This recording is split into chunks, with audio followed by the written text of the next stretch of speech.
The MLB draft is a very exciting time, for the 30 MLB teams, for the fans, and most certainly for the young men hoping to have their name called so that they can continue their lifelong journey and dream of one day playing in the major leagues. For most aspiring major leaguers, it is simply the most important 3 days of their lives, a culmination of countless schoolyard games, little leagues games every weekend for as far back as they can even remember, travel ball, high school ball, and in many cases collegiate ball. But for those who go undrafted, it's the end of the journey, the line drawn in the sand, the end of a lifelong dream, the end of the road, the "what now?" Keep in mind that, of the millions of youngsters who play baseball in nearly every country around the globe, regardless of the level, there are only 750 Major League Baseball players. And no matter how good these kids are, or where they are from, or how they got there, even being drafted is no guarantee that any of them will become one of those absolutely blessed 750.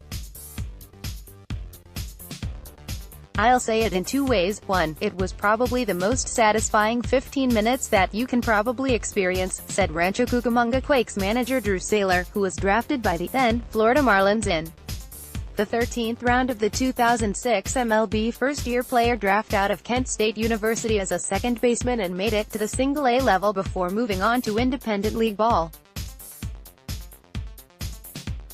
For 22 years of my life I was central focused on this one goal, which is to be drafted. You go through the meetings, you go through the phone calls, watching the draft on TV. This was before online. The ticker was first, the phone call was second. You hear Drew Saylor, second baseman out of Kent State University, being selected by the Florida Marlins, so that moment was very joyful, added Saylor. Quakes manager Drew Saylor said that his draft experience helped define him as a person and ultimately played a huge role in why he was chosen to manage the Dodgers' advanced Single-A affiliate.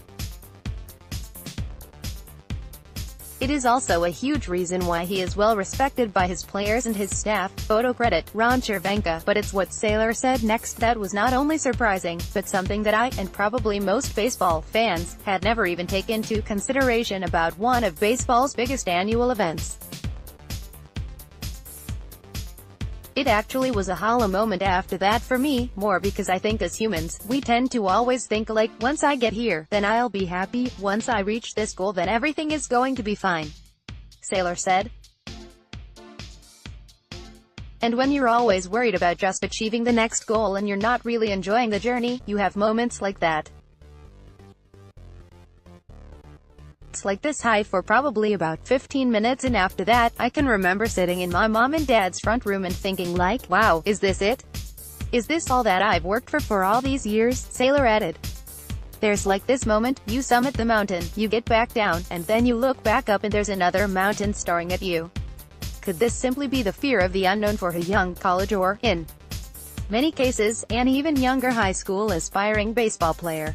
I think there's a little bit of the fear of the unknown, but I think more than anything else it was just not really enjoying the journey, Saylor answered. There's plenty of moments through the 22 years that I was on this planet before I was drafted that I had joyous moments, but I think sometimes we get so locked into I'll be happy when this happens, and it so rarely occurs like that. It's more people that you meet along the way, the journey that you take with them.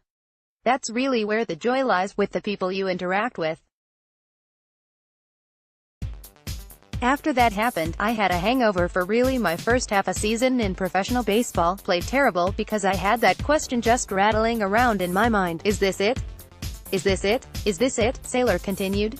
And really, it took almost about a year, 2 years, for me to really come down to where I needed to be at. I need to enjoy the journey that I'm on, even though minor league baseball is incredibly challenging, incredibly difficult. But I need to invest myself into the community, invest myself in my teammates and my staff.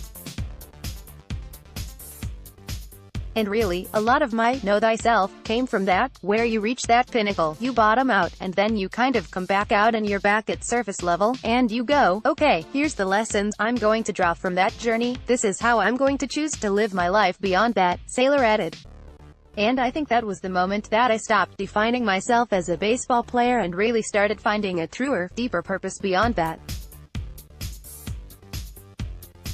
And that's really my draft story. I think that it is impactful that I get a chance to share that with people. I've gotten a chance to share that with some of the players here, and a lot of them give me that response, wow, I felt the same way. And so it allows me to be able to coach them through how they can kind of get back to that purpose beyond oneself and really help drive a deeper why and why they're here, and not just, I want to get to the big leagues, because you're going to work your butt off, and if you get to that level, you're going to have the same exact response that you felt when you were in the draft. But if you have that deeper purpose, it's going to be a fork when you get there, but you're going to find that there's more that's beyond that. Saylor concluded at 34 years old. Saylor is among the youngest managers in professional baseball. It is also a big reason why he relates with his players exceptionally well. Photo credit, Ron Chervenka. I'll be the first to admit that the things that the Quake skipper shared with me about his draft experience had never even crossed my mind. I had a preconceived notion that being drafted was, to that point, the single greatest moment of these young men's lives. I most certainly did not have the conception that the proverbial stop and smell the roses along the way metaphor played such a significant role in the incredibly difficult road to the major leagues. I also came away with a greater understanding and even greater respect for a man who I already had tremendous respect for. I can also see why the Dodgers brass chose him to help develop these young men not only as baseball players, but also to become better people and better citizens. But what about a couple of guys who were drafted by the Dodgers in the first round of their respective draft classes, a couple of guys who have an exceptionally good chance of making it to the show? What was their draft experience like? It was really special, I think, not only for me but for my friends and family who had been on the ride with me, said Dodgers 2016 first-round draft pick Evan Lux, who was the 20th overall selection. It was special for me and for everyone else who has been there for me for as long as I can remember, so it's a special day for sure. What was the first thought for the then 18-year-old Kenosha, Wisconsin native out of Indian Trail High School when his name was called? I think for me it was like a big weight lifted off my shoulders. It was pretty nervous leading up to that day because I wanted to sign professionally, Lux answered. So, for me it was like, wow, this is actually happening, and like I just said, it was a weight lifted off my shoulders and it was just special is all I can really say about it. It takes but a brief conversation with 20-year-old Gavin Lux to realize that he is wise beyond his years. It is also a big reason why we may see him on the Dodgers' 25-man roster sooner rather than later. Photo credit, Ron Chervenka. And how about the Dodgers' first-round pick 23rd overall in last year's MLB draft, Jaron Kendall? What was that day like for him? It was exciting. It was kind of the unknown as to what was going to happen, said the 22-year-old Clearwater, Florida native and former Vanderbilt Commodore. And also just very excited because it was something that I had been working my whole life for. Definitely seeing the guys from Vanderbilt drafted this past week, I'm definitely reliving it a little bit. It's exciting, added the young Dodgers outfield prospect. Even at only 22 years old, the versatility of Dodgers' 2017 first-round draft pick Jaron Kendall is a huge reason why the Quakes are having a great 2018 season. Photo credit, Ron Chervenka. The bottom line is that regardless of where in the annual MLB first-year player draft they are selected, just being drafted is a very, very significant moment in the respective lives of these young men.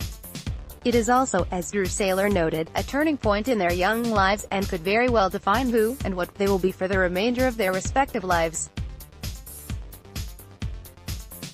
To all those selected in the just concluded MLB draft class of 2018 regardless of by whom, congratulations, and good luck on your incredibly difficult journey.